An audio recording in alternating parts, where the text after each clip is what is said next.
নির্বিঘ্নভাবে উদযাপন করতে পারে এই ধরনের সবাইকে আমি বলবো সাহায্য সহযোগিতা করে। ভারতের ইন্ধনে বা ফ্যাসিস্ট ইন্ধনে এই ঘটনাটা ঘটাচ্ছে।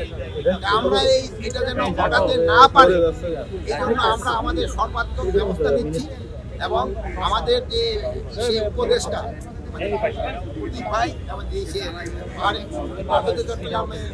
যে উপদেষ্টা উনি ওই জায়গায় আছেন, উনি এই জিনিসটাও দেখতেছেন, উনি আইন শৃঙ্খলা বাহিনী এবং লোকাল লিডারদের সাথে কথা বলছেন। এখন পরিস্থিতি মোটামুটি সন্তোষজনক অবস্থায় আছে।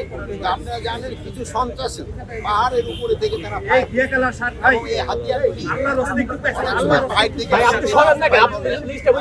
দেশের নাম বলতে চাই না, আমার সাংবাদিক ভাই দেশের নামটা বলে দিচ্ছে। আপনারা এটা যেন প্রতিহত করতে হলে আপনাদের সবাই সাহায্য এবং সহযোগিতা দরকার। সবাই আপনি সাহায্য সহযোগিতা করবেন। আরেকটা জিনিস হলো আপনারা সবচেয়ে বলবেন যে গতকাল থেকে কিন্তু আমাদের একটা বড় ধর্মীয় উৎসব শুরু হয়ে গেছে।